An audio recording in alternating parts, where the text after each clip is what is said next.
Crew Pros, your single source for high-quality, affordable home services. If you are remodeling, repairing, or replacing, Crew Pros are the professionals that can do the job no matter the size. If you are thinking of remodeling your kitchen or bath, needing a new HVAC system, plumbing repairs, flooring, or a complete roof replacement, call Crew Pros. Crew Pros, proud sponsor of the Grizz 901 podcast. Memphis. Nothing but Memphis. Everywhere we go, it's Memphis. Memphis, Tennessee, the beautiful land in the world. And I'm thankful for this guy who tweeted and said I don't have that fire in my eyes no more. That game right there was for him. That's what I do. I prove people wrong each and every night, and that's for him right there. Hi, this is Tom Izzo at Michigan State, and you're listening to Grizz 901. What's up, Grizz Nation, and welcome back to another episode of Grizz 901. We are presented by Zach Jaworski, State Farm, where they treat you like family. And I am your host, as always. I'm Daniel Greer, and our weekday boo, he's back. What's up, Nate? What's going on, man? Just happy to hop on, and I wouldn't call it an emergency pod, but last minute pod with you. I'm just looking through all the different things that my ADD brain's going to be drawn to this show. It'll be fun. Be a lot of fun. So it was Nathan's idea to be, what do you say? Students of the game? Students of the game. I don't know what these look like. Listen, we both work on our computers a lot. I am not a glasses guy. I have no issues with my eyeballs. Not that that's a bad thing in life, but they're good so far. I want to keep them that way. So I wear my blue blockers. Is that what this is? Blue blockers? Blue light blockers. Whatever. My blue blockers. Isn't the blue blockers the big ones that used to all the way? Pause. They're huge. You're saying things in weird ways. But yeah, mine get pretty big on my face when I got a haircut. But no, I'm talking the old school glasses that were called blue blockers. That's the thing. You're showing your age. I don't know what you're talking about. All right. So we'll have to revisit that another time. I'm actually going to Google right now blue blockers, and blue blockers are the huge glasses. Blue blockers glasses. Yeah. So check it out. Go Google it. Blue blockers. That's what they are. I'm going to go ahead and take mine off because my blue glare kind of bothers me and in the video, just in general and purposes. But let's go ahead and get into it. It's not going to be a long show at all. If you are on the podcast, thank you as always. Here at YouTube, feel free to chat it up with us. I have to do a better job myself making sure that we have a large audience that listens to podcasts only. Okay, so I always forget that we do have video, and I always reference the video a lot of times, but most of our fans are going to be podcast only. And so that is me learning how to, work through this thing a little bit. And so just give you a heads up, that's kind of maybe the last podcast or so that were not great because we did not reference a lot of what's going on the screen. So we're going to go ahead and get into the game. It was a 115-112 Grizzlies win. And I think it was a game that realistically, if you look back on it, went kind of as we thought it would go, a lot of it. And the Grizzlies got up big. And one thing I heard from, I cannot remember who that was. It might have been Verno yesterday as he was talking about what Shane Battier told him one time. And it was, from his Coach K at Duke. When you get a big lead, a lot of times you give the lead back because you stop being so aggressive offensively and you kind of lose track of that. And so what he said is a lot of times what they would do is work on getting stops.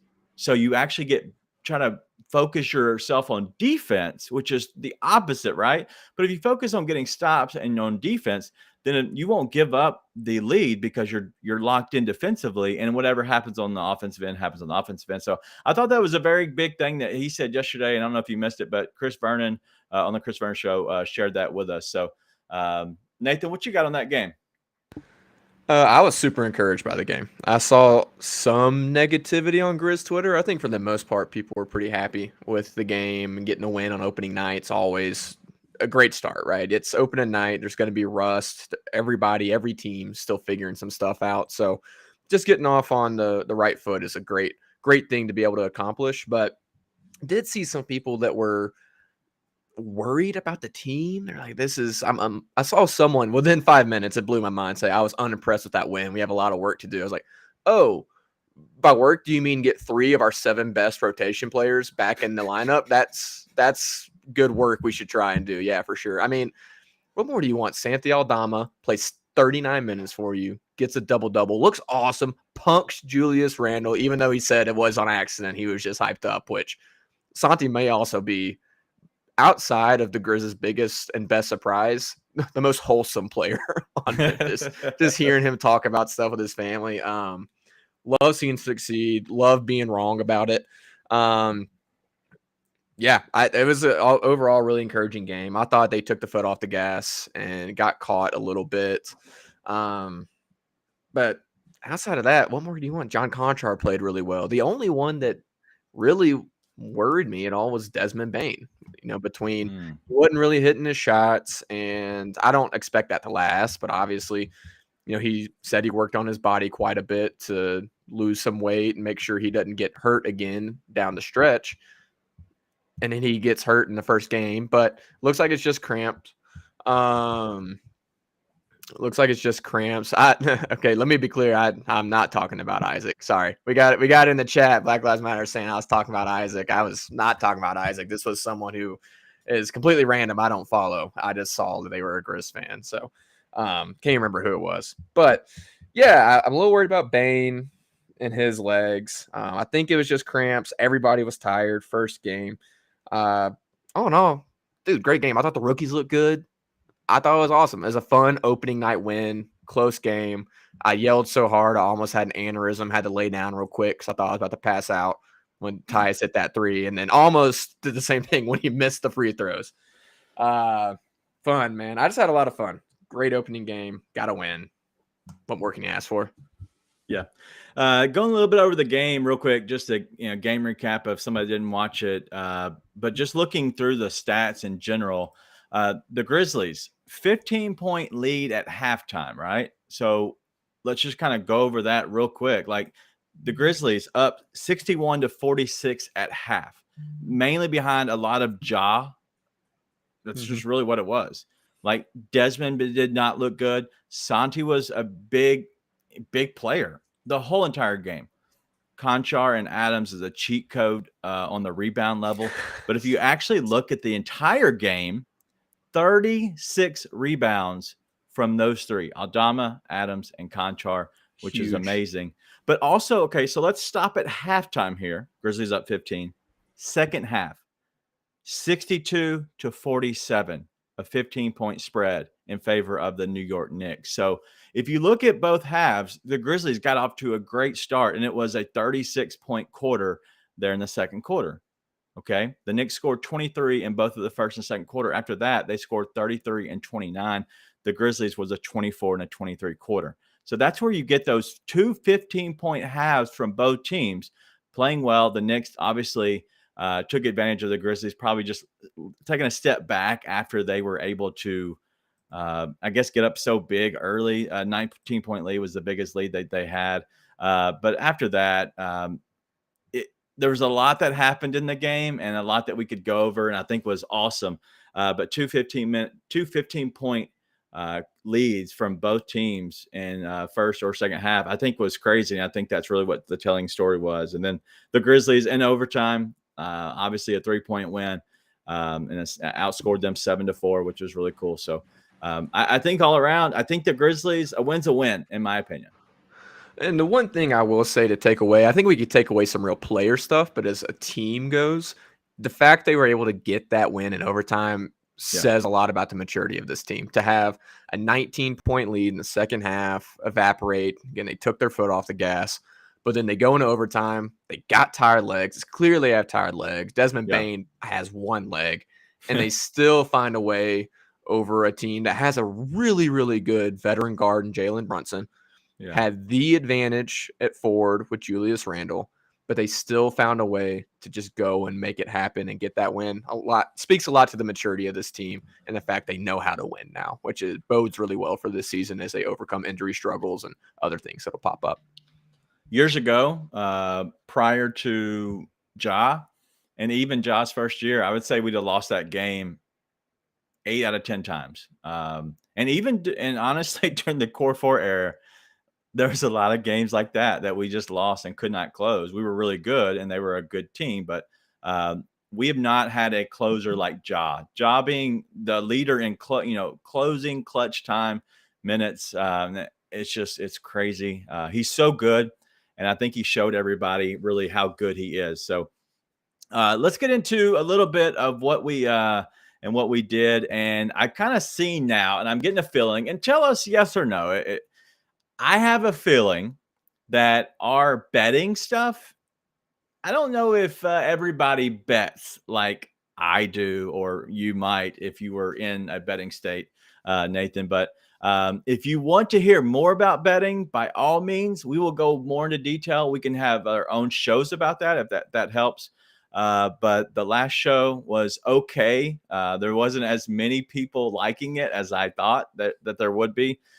So we're probably going to pull back a little bit on the betting stuff, but we're still going to give you our Grizzly player watch each and every game because I think that's important. But I think that's kind of what we're good at on the other side of the betting side of life. And so going into that a little bit, the Grizzly player watch, what we had this past game, we went 3-1. So if you're following along, if you're betting, we're making you money. So 3-1 night is not bad. I think that's going to be. That's a good night. I'm not going to lie. Like 4-0 is obviously awesome. 2-2 is what it is. But 3-1 is a winning night, and I feel good about it.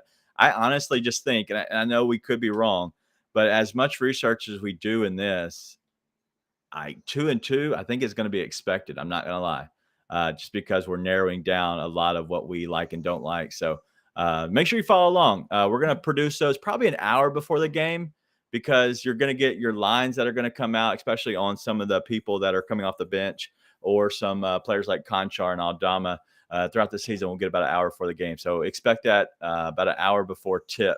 You'll be receiving that. So one thing I will share with you, one guy that will be on there, it's going to be Desmond Bane assist. I believe the line is still at 2.5. So if you like that, go ahead. But I know I'm hitting on that for sure.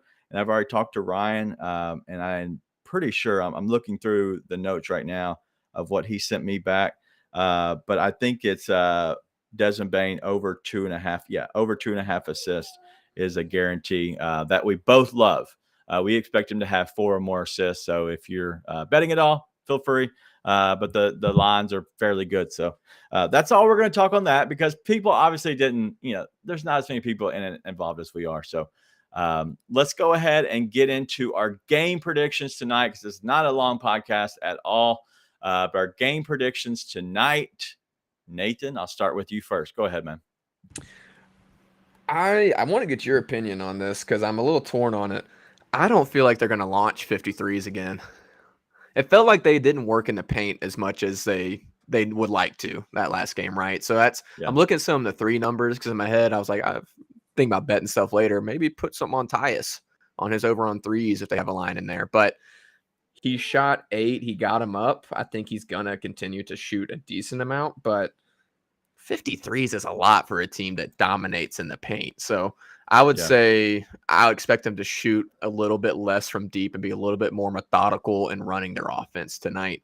And look really, really good doing it. I think Adams is going to just tear up the boards. I bet they try and get him involved a little bit more offensively scoring this time around, because I think he has a matchup when he's going to be on. He'll be up against Şengün, and he'll have a doesn't chance. Start.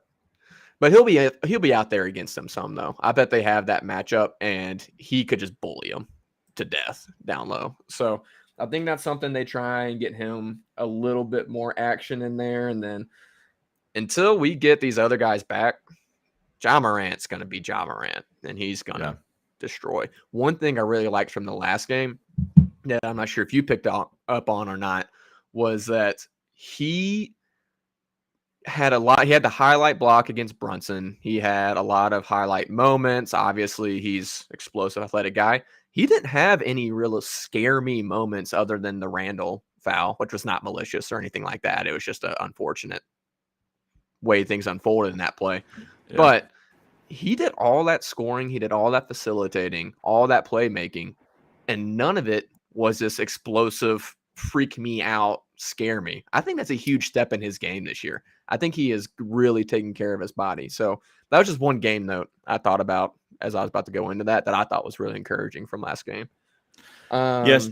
Well, so a couple of notes on that, and I always look at it from the betting side of things, right? Because that's kind of what I'm more involved in on outside of what I enjoy in life. But I think that and Ryan is much more into it than I am. But we look at how the game could play out by using like betting statistics and stuff like that. And so it helps, when you watch the game and you can see the game differently, than maybe others can. Like I see it from a coach's side. I look at it from that, I guess, angle, that viewpoint of life. And so I see it that way. But I also see it on the betting side. So I'm looking at guys and how they're going to perform. And I also look at past performances. Is there something that correlates to why they might not be good? Is it matchups? Is it players? And so you hit on Steven Adams. And so I want to share a little bit of Steven Adams with you. In the 4 games he played last year, he had a 23-point game. I don't know if you remember that or not, a 23-point game for them. But the other games he scored 6 points, 5 points, and 2 points. So it was a rare game out of him that he did that. But also, like, looking at his rebounds, he's had 2 games of 9, a game of 12, and a game of 5. Like, that is good, but I don't know if he just doesn't seem consistent against them. And I wonder if it's because of their ability, right? Are they not good? And that's why sometimes you just kind of take some time off. My opinion on Steven Adams, I think they play small. And because they play small, I believe that it gets him off the court a little bit more. But as you were talking about with Şengün, he doesn't start now, and Bruno Fernando does. So I don't know if that helps his ability to stay on the court, especially with potentially Bane coming back from cramps, but also being without 3 guys more than likely. Well, Adams is going to have to play right. We can't really afford to have him off the court. I mean, maybe you could see Tillman again. I don't know. But one thing that I think could be easily missed is Christian Wood's not there anymore. And Christian Wood is really, really athletic, really, really long, big, who could stretch the floor, but also could give Adams some fits because he's a little bit longer than Adams, being able to get on the boards a little bit. They take a ton of jump shots, a lot of long rebounds. That's part of it. But I think not having Christian Wood out there is going to make a big difference because Adams is bigger than Şengün. And I don't think Şengün he's definitely athletic. I think he's an awesome player, got a lot of skill. I don't think he is Christian Wood as far as being able to get Adams out of position. And so I'm just not worried about it this game. I think that Christian Wood being gone opens up a lot for Adams as far as the rebounding goes. But I'd expect a big Konchar rebounding game again. I expect Aldama to get a lot of rebounds again. I would look for Bane to get a lot of rebounds. Maybe even Larabian Roddy can get on that action. It's going to be a lot of team rebounding because it's a jump shooting team, right? So all that to say, I still think Adams gets a ton of boards tonight. I don't think that they have anything to keep him off the boards. But I am a little bit interested to see how they manage going against the wings again. They're just small on the wing until they get DB and Zaire back. Obviously, Jaren is included in that conversation. And Rockets, another team that has a lot of athleticism and length in their wings. You got Jalen Green, who is not a huge guy, but he's really athletic, got a ton of bounce, and he's super long. Kevin Porter Jr., really long, athletic player. Şengün, who might get some time on the wing, same way. Tari Eason. You just got a lot of length and athleticism at wing that I think is going to give the Grizzlies some fits until they get those guys back. So that is one matchup tonight I'm really interested to see because it's the NBA. Any team can catch it any night if they get on a heater. And if the wings are really on one, that could give the Grizzlies some trouble. Again, I think the Grizzlies are methodical enough that they won't let this game get far out no matter how much of a heater KPJ, Christopher Green could get on. But it's something to watch out for tonight as they go up against those wings without their guys. DB is doubtful again, isn't he? Yeah, he's doubtful again. I don't expect him to play if he's doubtful. Usually the Grizzlies use questionable for more than likely, like that's legit questionable. Like he could probably play. Doubtful is it's just an out. It's just, it gives them a way to say that he could actually play if for some reason, whatever that injury was, healed miraculously overnight. Yeah. But rarely does that ever happen, especially the Grizzlies. They're being so careful. So yeah, I like you said, I expect them to outsize them. I think that's going to be one of the big things. And because of who they have in their game, I think that, very much they could, be a Steven Adams game. He's projected to be like 10 boards is what the projection is. I think that's very good. He's had 2 games of 9. I think this could be a big game for him. I think scoring wise, I think it has a lot of potential as well. I think they could actually be legit like scorers in this game. Like I think Steven Adams could be, but a couple of guys to watch. Santi Aldama, for the fact that he is a big that can move, but he's also a big that can rebound, score. He can do a little bit of everything. He fits more of that size. Plus, I don't believe he's going to get played off the court, in my opinion. He played the most minutes last game, played right at 39 minutes, which was kind of crazy to see that. But another guy, David Roddy, played 12 and a half minutes in the game. I expect him to actually get more run this game because they have a lot of guys that are not big, but they're not also small. So giving somebody that's, a little bit thicker, but can actually keep up with them athleticism wise, I think that's big. I think this could be a big Roddy game tonight. I love to hear that from you, Daniel. I love to hear that. It's music to my ears. Yeah, listen, it's a kind of game where his athleticism and girth could come in handy for sure. So I would love to see that, but I don't know. I'm still in let's see what the coaches do mode, to be honest. I think we could see a lot of Roddy, but I actually thought LaRavia looked awesome last game. After a whole summer of being really on the Roddy train, still am. I thought LaRavia had a ton of activity outside of his shot that I was impressed by that I did not see in summer league or preseason. So I was really impressed by that. I expect him to keep getting some time. I agree with you. It feels like a game where Roddy's just pure physical capabilities could come in handy, but I expect to see Aldama have another good game. This is a good matchup for him to be able to go against a guy like Jabari and see what he's able to do against that sort of caliber of draft pick. Yeah, I'm excited to see that matchup. I think it'd be a big Konchar game, but yeah, I'm just excited to keep watching. I think we're still a couple weeks out from having any real reactions to anything. Let's see if the Aldama and Konchar thing's real. That's the biggest thing for me tonight. Can they keep that up? Is that going to be consistent, or is that a flash in the pan? Right at this point, it's looking consistent. We've seen it out of both of them enough times to believe that. But in these big minutes, in these 30 minutes that they're playing, let's see if they can keep it up. So far, I mean, I'm all about it. They didn't skip a beat until they decided that they are only going to play 3 quarters. Another thing that I'm looking at is a guy like, Ja Morant. And I know he's our dude, right? Let's look at his points.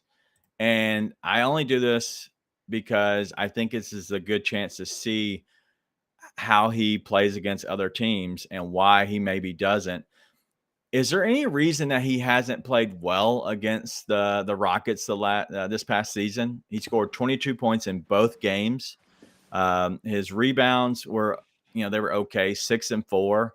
The assists were both at 6. So he's underperforming his average in almost every category. Is there anything you see there? Like, I don't know if it's just like him maybe we get up so big and he just kind of takes time off. I don't know. Well, you could say something about the length that they have at wing, give them some issues. I don't remember well enough what exactly happened in those games to know whether or not it was the length giving them issues, but it's a viable thing. They got big guys like Jalen Green to put on them, Kevin Porter Jr. The smallest guy to put on him is probably Eric Gordon, who's known as a really great defender. So definitely some things to do there, but also chances are they're just coasting, man. I mean, you're going against the Rockets, who are one of the worst teams in the league. I remember one of those games was mid-season when why would they care about that? They basically had their playoff stuff locked up. So I think a lot of it's just coasting. I think if Ja really wanted to kill him, he could. And I think second game of the year, a lot of guys out. He is not going to be playing around. He doesn't want to play another 38 minutes. He's going to want to put the foot on the throat, get some time off, especially because they've got is this the back-to-back or is it next week's the back-to-back against Dallas? No, it's Saturday. Which, by the way, a little bit of a venting session. You're really going to have that matchup, which is kind of a premier matchup from two of the best teams in the West, and an interdivision matchup. And you're going to give the Mavericks the game at home plus 2 full days off. Have the Grizzlies go on a road trip and have it on the second night of a back-to-back. Come on, NBA. Do better. Well, do better, NBA. Like, what, first week of the season? Like, let's just be honest. Like, why are we doing back-to-backs on the first week of the season? It doesn't make sense. Rigged. We have all year to do this. Like, I know you're trying to figure out scheduling, and I don't know, does Taylor Swift have a concert in Dallas that, Sunday, and so we can't do it then? But like, what is the reason that we're doing this? It doesn't make sense. The only thing I can think of, and this does help, Houston, Dallas is not far. Okay. So it's not like a long trip. I don't know. Are they going to hop up, on a plane real quick, just to Houston and Dallas? Are they going to take a bus? I don't know. I don't know how they were going to do it. I would imagine you take your plane because you already have it there with you. Especially if you're, if it's a team flight. So it just doesn't make sense to me. I just don't. Rigged. In all seriousness, I do worry about the injury concern. And I think that's one reason they come out ready to just stomp them tonight is they don't want to play. They do not want to play in the fourth quarter. They want to have Ja come out of his rotations. The starters come out of that rotation going into the bench unit heading into the fourth quarter and just let it ride and hope that the bench keeps it where they don't have to come back in. So, because there is an injury concern. That back-to-back beginning of the season, especially I think 40-ish minutes, close to 40 minutes in the first game. So, that's a serious thing to look for. I bet they come out firing because of that. But come on, Adam Silver. Come on, Adam Silver. I defended you. In this offseason for some things you did. Come on now. Do better. Yeah. I don't know if they were trying to get on NBA TV at, the Saturday night show or what. But yeah, it's Saturday night, the 22nd.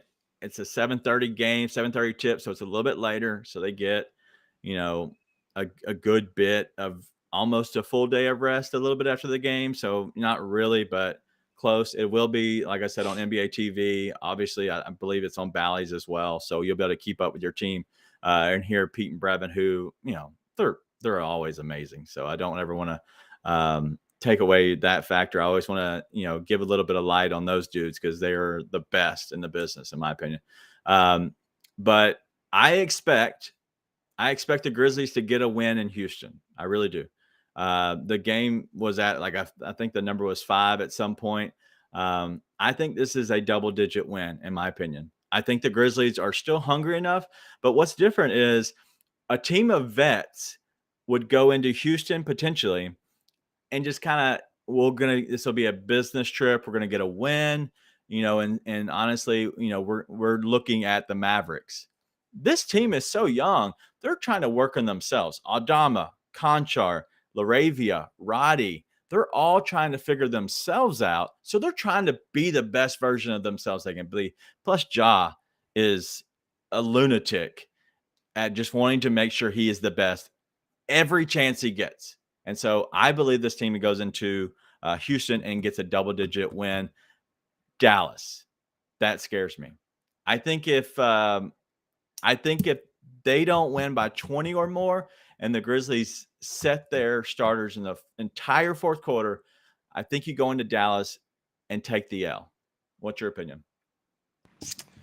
I'm kind of with you just because of what happened in the first game with Bane's legs. I think they need to play like 26 minutes max. I think is what you want to see out of Ja Morant, Desmond Bane, even Tyus. you want to get short minutes and then let the rookies really take the reins and get some good run in the third and fourth quarter. So, but listen, I'm never going to say I bet the Grizz take an L. After this past season, what they showed on the opening night was really encouraging to me. I expect good things out of them all season. I expect them to show a maturity they didn't have all season. I think this could be a business trip where they dominate, but they dominate because it's a business trip. Get themselves some rest, get ready for Dallas. Give me your predictions in both games.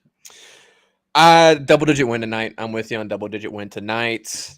Tomorrow, or So the Grizzlies are Grizzlies 2-0. Enter 2-0 going into Dallas. Okay. Going into Dallas. I think Dallas is a good game for 3 quarters, no matter what. If the starters have to play 4 full quarters tonight, Dallas pulls away late to win by double digits. I need a prediction out of you. That is the prediction. Okay, and if that doesn't here, I give you both possible scenarios. If it doesn't, then I think the Grizzlies come and win a close game by, I'll give you a number 5 in Dallas.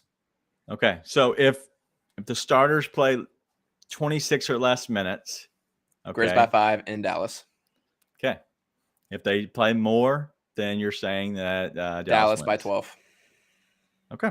I like it. I think that's realistic. I really do. I think no matter what happens tonight, I think you have a Dallas team that just blew a huge lead to Phoenix. I think they're going to come with a little bit of pissed offness, if we'll say. And so I think a little Luka Magic, he's always played well against the Grizzlies, man. So I'm taking Dallas no matter what. And I am a huge homer of the Grizzlies. I'm taking Dallas no matter what happens tonight. Grizz going to bring that pissed offness no matter what. And I bet you DB sits tonight and plays tomorrow and to match up against Luka. I bet you that happens. That would be awesome. That would be awesome. But that would be another reason. We need him to defend Luka. We do need that. That'd be another reason I'd pick the Mavericks. Well, that's fine. You can be a turd about it. We have no one to defend Luka, even if DB plays, but we have someone to halfway defend Luka if he plays. So listen, Grizz fans, whatever side of the aisle you fall on, we need him to defend against Luka Doncic. Okay, Jaren's not back, so that's fine. Stay on that side. Stay on that side. I like it. All right, let's get some predictions out of you on the players. I think this is always fun. This is betting related, so don't come, don't be too crazy. But I think it's good to kind of talk about how you think a player is going to play tonight. Vegas does these for a reason, right? So let's just go down the board a little bit. I'll ask some questions. We'll go with points first. Okay. See what kind of game you think these guys have. Do you think Desmond Bane scores 20 or more points tonight? I'm going to say no, because ideally he doesn't play enough minutes to score 20 points. Okay. I take John Morant over 30, like 30 or more. I'd say same thing, under, because of the minutes. I think he has like 13 assists. All right. Santi Clause. Yeah, we're going to stand on that hill. We have the receipts. If you're listening, we have the receipts. We are so underrated in this media.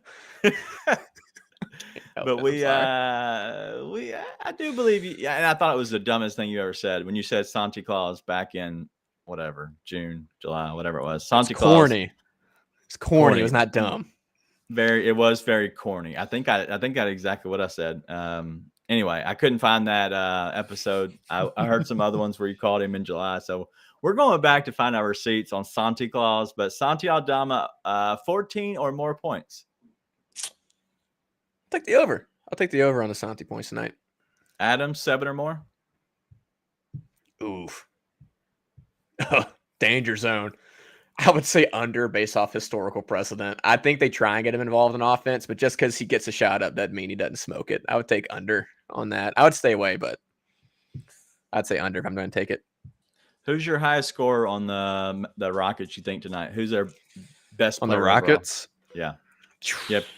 Kevin Porter Jr., Jabari Smith, Eric Gordon, and then Jalen Green. I'd have to go with KPJ. Okay. He's the best pure scorer on their team. Jalen Green is if he's on, but he's a little less consistent. So we'll see. Could be a big Jabari game too. I bet they try to make it a big Jabari game, but I think ironically, even though they're bigger, Aldama plays that matchup really well. So I would say KPJ. Okay. Well, KPJ was the highest scorer the last game that they had, Yep. which is kind of cool. All right. So let's keep going a little bit. We won't go to assists. I think nobody cares about that. Let's talk about our rebounds. Let's talk about the 3 guys that we had 36 rebounds between them. Let me go with Adams first. Think he has 10 or more rebounds? Yeah, for sure. Wow. All right. Aldama, 8 or more rebounds. I'd stay away, but I'd take the under. Wow. Really?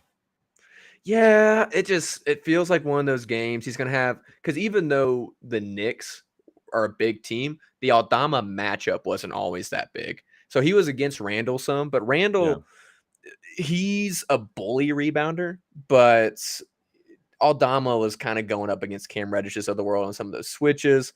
I think tonight, whoever he's up against, I think he sees a lot more of that length consistently. If it was 6.5, I'd take the over. I have him at 7. Okay. And then Konchar, there's nothing on Vegas out, but I'd say he was at 6.5 last game when it opened up. 7 or more rebounds for Konchar. Up, over. All right. Take the Let's Konchar do rebounds. Hey, couple more assist, since you're not going to do it. Yeah. Whatever the jaw assists are, take it. Especially if Wow. it's at 8.5. Take 7.5. it. Jaws assists are 7.5. Yeah. Oh, find an alternate. Take that. You think he has 8 or more assists? Yes. He last year it was 6. He's going to have against 8 them. or more assists. Yes. Okay. Well, he cleared that 100%. line. He cleared it at 49% last year overall. So 8 or more assists. Go for it. I think it's I think it'll be a good. I think Bane will get some assists. I think he'll go 3 or more assists as well. I think you can double up Adams for three assists as well. I think the assists will be there. I don't know about the points for the right people. So if you really are looking for somebody to go points for, you could probably go the alternate guys, which are your Aldama, your Konchar. I think they're going to have 10 or more points. So because 10 or more points, let's go with some double doubles. Yes or no? John Morant, double. Yes. Santi Aldama. No. Steven Adams. No, because of the points. All right. That's all we have. 3-pointers. Desmond Bane has been cold. They have him at 3.5. You going over or under on 3.5, 4 or less? I'd say under. I don't think he puts up 13 again, and I don't think they play a ton of minutes. When it comes to the scoring, I'm big on the assist because the assist numbers are typically lower. Scoring, I just think these guys don't play enough minutes tonight to get all those points. But listen, I never bet. You hit last game on the 3.5 Bane under 3s. I don't bet against Desmond Bane 3s. If I had to, I'd say under on that 4, but yeah, I don't want to play that game. Well, something I'm looking at is John Morant. He went 3 of 6 last game. They have him at at that line of 2.5, so they're looking to get him possibly 3 again. But another guy I'm looking at, Santi Aldama, he went 3 of 8. You think he goes for 2 or more? Yeah, I think he hits 2. Is it the line 1.5? Yeah, I think he's been hitting 2 like crazy. I think he's going to get the possibility. I think he's going to get his chance. He shot 8. I think he can go 2 of 6. They're going to leave him open in that corner, and he's going to nail him. I'd take that for sure. 2 or more. Yep. So I would take Jitty double if it's out there. I would take a Jitty double. I forgot to ask about him. Yeah, he's not on the books anywhere. They're scared of my guy Jitty, and the reason is because they know that he will be the alternate. He's going to play. He's going to start if Dylan Brooks is out of the game. But we all expect Dylan to not be in the game. So at that point, you're going to see these lines come out a little bit later. So take advantage of it. We're a small market team. If you like betting, feel free. We're not always going to talk about it. We'll have a little bit of fun with it here and there. But mainly, I look at the game that direction a little bit because I think it's important to look at the game and see how these guys play. It also correlates with the numbers. And so I think of what does these smart people in Vegas who have money on it, what do they think about our guys? And so I like to see that Aldama's on there. I think he is going to continue to be a guy that if you are a betting person, you can make money on him, or just cheer for him in general. I think he's a little Santi Clause. It's gonna bring some more bags of cash. It's wholesome, man. I love it. That's one thing about this team that is awesome is you have guys you love to root for. You love to root for these guys, Yeah. every single one of them, right? Ja gets the hate now because he's an actual superstar, and that's what happens when you're a superstar. Outside of that, man, you love rooting for all of these guys. So it's fun to have a team like that. You know what we should do? We should start doing some like picks. Keep track of our picks. See who the professional better, how your picks match up against me, the guy who hears about the lines from you. So we ought to do that the rest of the season. Just keep track of that. That'd be a fun thing to do. Yeah, I agree. You know what we're keeping track of is who's signing up for Zach Jaworski State Farm. We're watching, listening.